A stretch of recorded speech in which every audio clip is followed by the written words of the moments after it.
우중낭독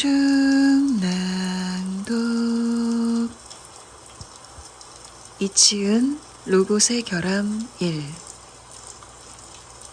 동화 구연 로봇 바셀미. 아이가 어떻게 반응하는지 모니터링하면서 애가 좋아하는 목소리를 찾아낸답니다.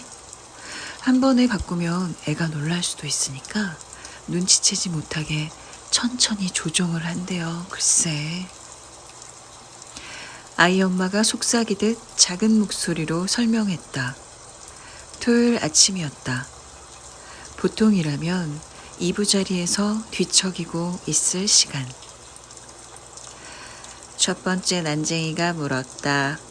내 작은 의자에 앉았던 게 누구지? 두 번째 난쟁이가 물었다. 내 작은 접시에서 음식을 먹은 게 누구지? 세 번째 난쟁이가 물었다. 내 작은 빵을 먹은 게 누구지?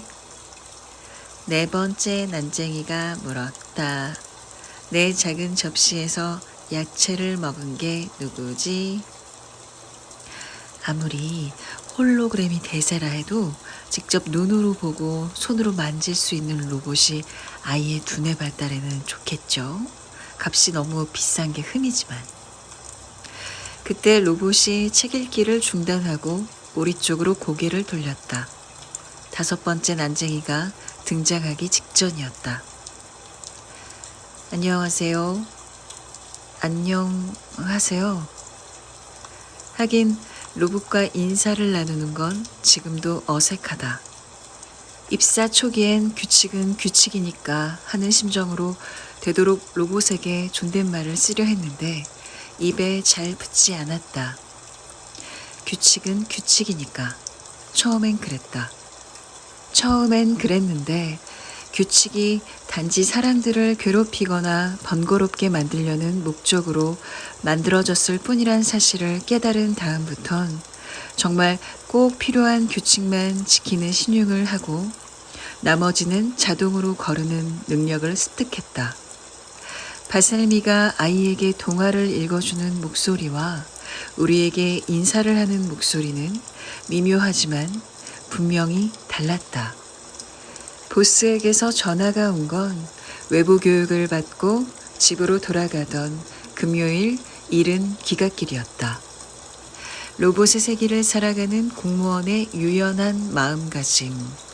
그런 비슷한 제목의 교육이었는데 시작한 지 5분 만에 졸기 시작해서 오전엔 내내 졸고 나눠준 쿠폰으로 형편없는 점심을 먹고 나니 오히려 정신이 말똥말똥해져서 오후 강의 시간엔 혹시나 하며 들고 갔던 선배들의 결함 보고서를 꺼내 읽기 시작했다. 말라 비틀어진 토스트에 각성제라도 섞은 게 아닐까 싶을 정도로 집중이 잘 되었다. 나는 졸음과의 싸움에서 패배한 수강생들이 물러난 빈 강의실에서 주인의 자살을 막아내지 못한 로봇의 치명적인 결함에 대한 보고서를 끝까지 읽었다. 뿌듯했다. 교훈이 없는 강의와 교훈이 없는 보고서, 그리고 뿌듯한 마음. 뿌듯해진 나는 이른 시간에 집으로 돌아간다는 사실에 일말의 죄책감도 없이 어디냐는 보스의 질문에 교육을 마치고 집으로 돌아가고 있다고 대답했다. 그렇지. 오늘은 금요일이지. 금요일은 좀 쉬어야지. 끄트머리만 빨간 구레나룻을 한 그 당시 내 보스는 게다가 소심하기까지 했다.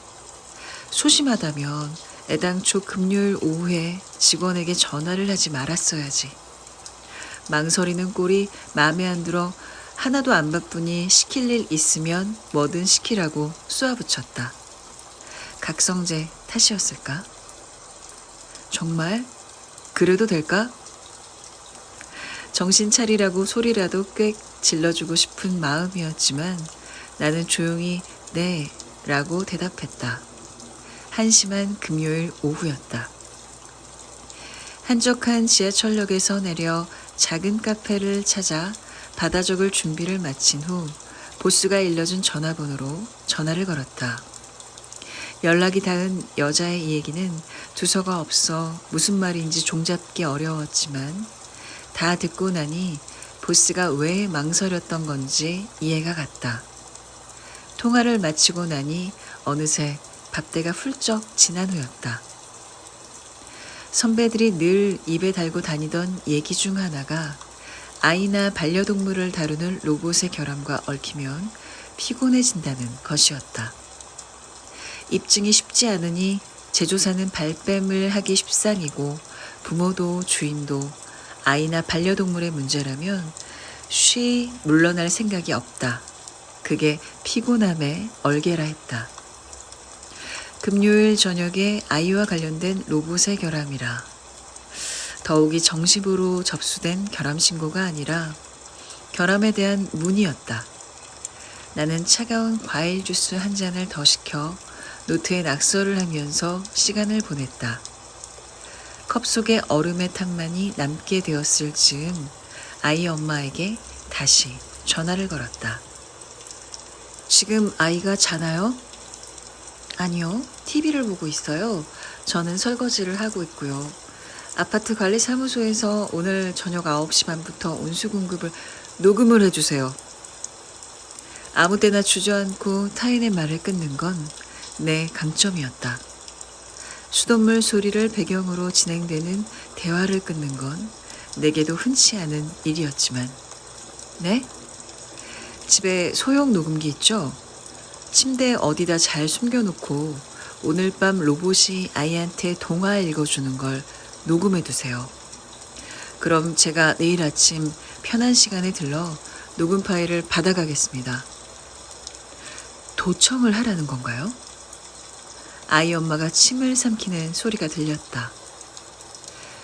문제가 될 건 없습니다. 아이에게서 동의를 얻었다고 하면 그만이니까요. 바셀미는요? 바셀미의 동의는 얻지 않아도 되나요? 로봇의 동의는 구하지 않아도 괜찮습니다. 법적으로요. 당연한 이야기지만 그 당시 나는 법에 대해 쥐뿔도 아는 게 없었다. 그 후로도 조금 더 통화가 이어졌지만 단지 아이 엄마가 필요한 만큼의 용기를 제조하도록 치러야 할 일종의 선금 같은 시간이었다. 결국 아이 엄마는 내 제안에 응했다. 간단하고도 확실한 방법이었으니 공복에 과일 주스를 2잔이나 마셔 배가 더부룩한 금요일 저녁이었다. 집으로 돌아가는 길에 나는 무리를 해서 비싼 로봇을 구매한 아이 엄마가 과연 내가 시킨 간단한 일을 잘 처리했을지 궁금했다. 야금야금 야금야금 생쥐가 어디 있나? 내 집을 야금야금 뜯어먹은 게 누구지? 아이들이 대답했다. 부드러운 바람, 하늘의 아이예요. 바셀미가 아이한테 동화 읽어주는 걸 20분이나 더 지켜봤지만 아무런 소득이 없었다. 하품이 나왔다.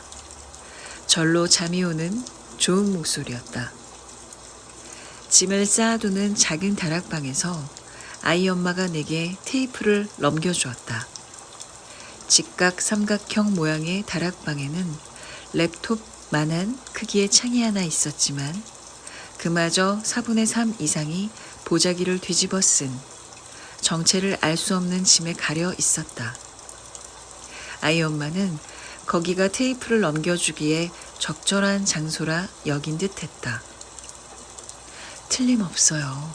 쟤를 집에 들여온 다음부터 아이가 이상해졌어요. 아무 일도 없는데 자주 흠칫흠칫 놀라고 자다가 외마디 비명을 지르며 깨기도 하고 이상한 질문도 하고.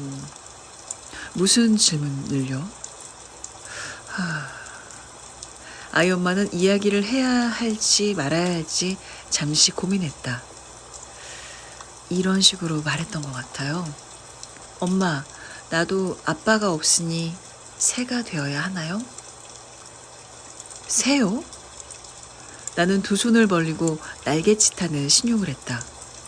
네, 새요. 아, 맞다. 그러고 보니 갑자기 얘가 새를 무서워하더라고요. 예전엔 전혀 안 그랬는데 요즘엔 길이나 공원에서 새를 보면 기함을 하면서 달려와 제 다리에 얼굴을 파묻고. 어린애들이 새를 무서워하는 것은 이상한 일이 아닙니다. 저도 어렸을 때 그랬으니까요. 먼저 지금의 내가 아이 엄마에게 이상하게 보이지 않아야 한다는 가정이 성립해야 명제의 진실성이 완성되는 3단 논법이었지만 아이 엄마는 깊이 따져들지 않았다. 그러면 다행이고요. 괜히 아빠가 죽었다고, 교통사고로 죽었다고 거짓말을 하는 바람에 애가 갓난아이일 때 이혼을 했었거든요. 결혼을 한 지 한 달도 안 돼 이렇게 틀어질지 어렴풋이. 이거부터 얼른 들어봐야겠네요. 나는 급히 자리에서 일어나다 기울어진 찬장에 머리를 부딪혔다. 끝없이 이어질 게 분명한 타인의 이혼 얘기까지 듣고 싶지 않았다.